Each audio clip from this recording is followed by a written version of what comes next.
Estudo confirma a relação entre doença de Alzheimer e microbioma intestinal.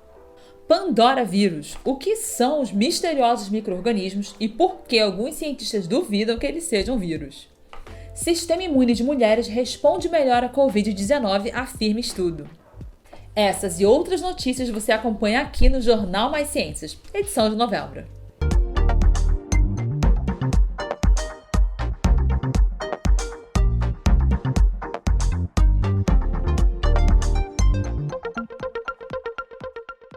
Bom dia! Boa tarde! Boa noite! Você escolhe. Bem-vindo a mais uma edição do Jornal Mais Ciências, para você que quer ficar atualizado nas principais notícias que rolaram aí nesse mês. E a gente já começa com uma notícia que bombou aí no final desse mês de novembro, que é a notícia em que o sistema imune de mulheres reage melhor à Covid-19 comparado a dos homens. Já tem se observado maior ocorrência de casos graves de Covid em homens e em idosos. E isso despertou a demanda de pesquisas para tentar entender o que está acontecendo. Um grupo internacional de pesquisadores, apoiado pela FAPESP, realizou um grande cruzamento de dados de pessoas que tiveram Covid, para tentar entender e chegar nessa resposta. Otávio Cabral, pesquisador da USP e coordenador do estudo, diz o seguinte, abre aspas, percebemos que as mulheres conseguem responder mais apropriadamente ao vírus. O sistema imune feminino ativa a resposta de citocinas de forma bem intensa, porém, não tanto de determinados tipos que poderiam causar danos aos órgãos. Ao mesmo tempo, nas mulheres infectadas, é reduzida a expressão de genes dos neutrófilos, que são células que podem causar danos teciduais, algo crítico na Covid-19. As informações foram obtidas de material coletado da secreção nasofaríngea ou exames de sangue de pacientes com Covid. Ao cruzar as informações, o grupo concluiu que as mulheres de diferentes faixas etárias, elas têm um perfil imunológico similar ao de pessoas jovens, enquanto os homens um perfil imunológico similar ao de pessoas mais velhas. Ainda não se sabe por que as mulheres têm essa melhor resposta imunológica ao vírus da Covid-19, mas há uma correlação com a questão hormonal, com os hormônios femininos, além de questões comportamentais, como, por exemplo, uma menor incidência entre mulheres de tabagismo e alcoolismo, que interferem colocando essas pessoas no grupo de risco. Vamos aguardar maiores detalhes desse estudo. Pesquisadores europeus confirmaram a correlação entre as placas amiloides, o desenvolvimento delas, e o desequilíbrio do microbioma intestinal. Essas placas amiloides são depósitos de fragmentos de proteínas que são tóxicos e levam ao mau funcionamento de neurônios, o que leva, então, ao desenvolvimento de algumas doenças neurodegenerativas, como é o caso da doença de Alzheimer. Esse estudo foi realizado na Suíça e publicado no Journal Alzheimer Disease e mostra que proteínas produzidas por certas bactérias intestinais podem modificar a interação entre o sistema imunológico e o sistema nervoso, influenciando o desenvolvimento de doenças neurodegenerativas, como Alzheimer. Os pesquisadores verificaram que as bactérias intestinais podem influenciar o funcionamento do cérebro e promover a neurodegeneração por várias vias. Elas podem influenciar a regulação do sistema imunológico e, consequentemente, modificá-lo em relação ao sistema nervoso.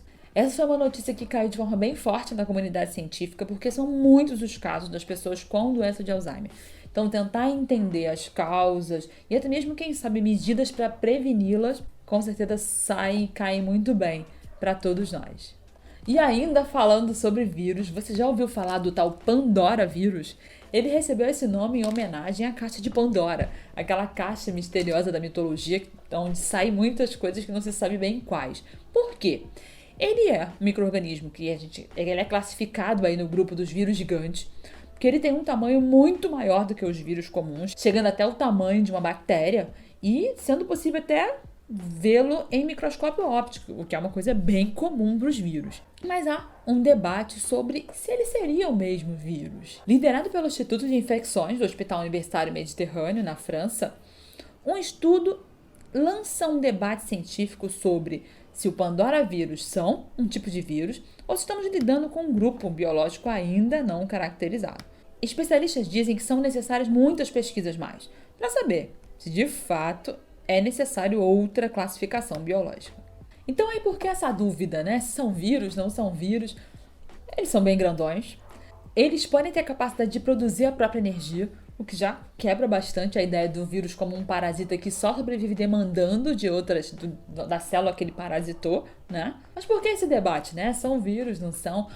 Porque, além dessa coisa do grande tamanho dele, eles possuem muito mais genes do que um vírus comum. Eles costumam ser parasitados por outros vírus, né, os chamados vírus canibais, e eles produzem uma membrana em potencial que só é possível para quem é capaz de produzir energia, o que já quebra bastante ali o raciocínio básico dos vírus como parasitas intracelulares obrigatórios que dependem do aparato da célula que eles invadiram para manter todo o seu metabolismo. O genoma do Pandora vírus codifica 80% de genes ainda desconhecidos, mas ele ainda está ali na classificação dos vírus pela forma que ele se reproduz. Então vamos entender aí qual é a desse Pandora vírus e num momento de pandemia é necessário sim estar atento, justamente pela preocupação geral de que a gente viva novamente uma situação como essa, né? E vamos para o campo da antropologia. DNA dos brasileiros carrega a marca da colonização. Um estudo feito em São Paulo com sequenciamento genético com grupos de pessoas idosas observou uma grande miscigenação na população. Foi então registrado a declaração de cada um deles, uma autodeclaração da sua etnia, feita então essa correlação com os dados desse sequenciamento genético. Foram encontradas 77 milhões de variantes genéticas, ou seja, pedaços de DNA diferentes, e 2% dos genomas estudados não estavam sequer representados nos bancos genéticos já existentes. E foi observado que metade dos autodeclarados brancos tem, no mínimo, 10% do genoma proveniente de ancestralidade não europeia e que praticamente 100% dos voluntários apresenta miscigenação em algum grau. Apenas os autodeclarados asiáticos são, de fato, quase 100% japoneses, provavelmente por fazerem parte, né? São idosos que fazem parte das primeiras gerações de imigrantes que chegaram em São Paulo. E aí você pode se perguntar, mas não são todos seres humanos? Sim, somos todos seres humanos. Porém, pequenas variações e mutações podem ocorrer e se manter ali numa população, fazendo com que as populações tenham diferenças. Então, assim, essa informação, ter informações de um sequenciamento genético brasileiro, latino, permite também que se tenham novas políticas, novas medidas em relação ao diagnóstico e tratamento de doenças de origem genética. E vamos para o campo da astronomia. Mês passado, no nosso jornal de outubro, eu falei aí notícias sobre astronomia, chuvas de meteoros, foi super animado. Esse mês também rolou aí algumas notícias que você deve ter lido por aí. Também sobre chuva de meteoros. Um foguete chinês que foi visto no céu do Nordeste deixou todo mundo muito... Mas uma notícia foi mais complexa. E a notícia diz que astrônomos decifraram a árvore genealógica da Via Láctea, a galáxia que está aí no nosso planeta. E se fala árvore genealógica e Via Láctea. Gente, qual é a relação? Não dá uma dúvida?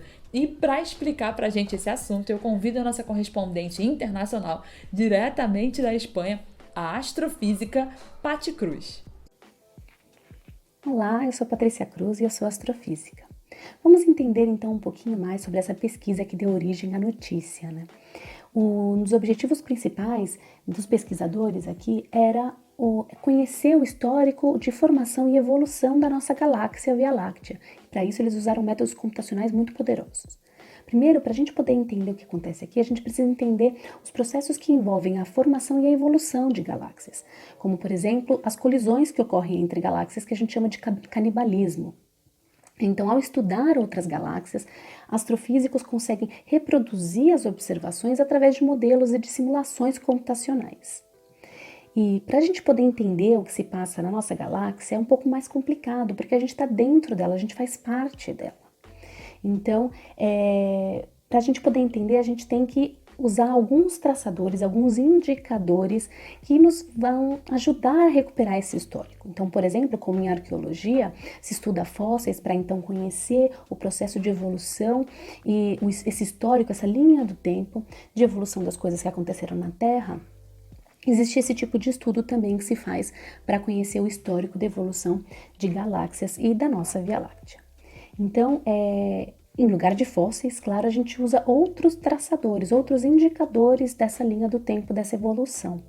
No caso desse trabalho, os pesquisadores utilizaram aglomerados globulares, que são, na verdade, conjuntos de estrelas que estão vinculados gravitacionalmente, que podem conter de milhares a milhões de estrelas. E esses conjuntos, eles normalmente contêm estrelas bastante velhas, então eles foram usados como traçadores para recuperar esse histórico de evolução e de formação da Via Láctea.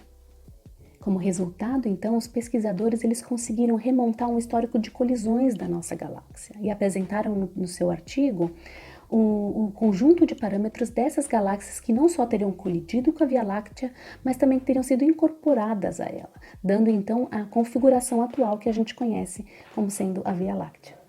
Nada como uma boa explicação para as coisas fazerem sentido, né?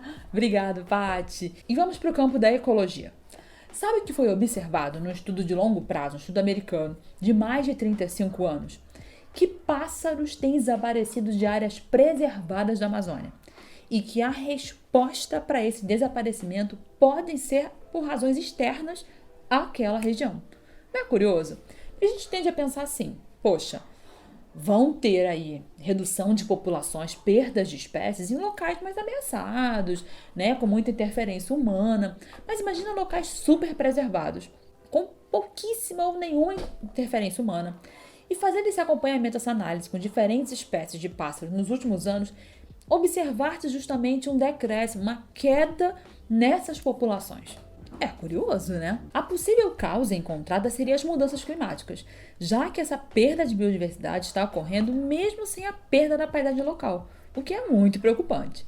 Das 79 espécies de aves capturadas e estudadas, 52 espécies tiveram declínio de população. Mais estudos precisam ser feitos para confirmar se o culpado é de fato as mudanças climáticas. Mas os pesquisadores sugeriram que as alterações nas dinâmicas dos insetos das matas, por causa das mudanças climáticas, podem ter afetado a população das aves. E esse é um estudo útil para mostrar que mesmo nas áreas preservadas, longe da interferência humana, podem acontecer, sim, desequilíbrios ecológicos. E com essa notícia fechamos a edição de novembro do Jornal Mais Ciências. Se você quiser ler um pouco mais sobre essas notícias, dá uma olhada aqui na descrição desse vídeo, todos os links estão aí. E sentiu falta de alguma notícia? Deixa aí, comenta pra gente trocar uma ideia e ficar atualizado do que tá rolando no mundo da ciência. Até o mês que vem. Tchauzinho!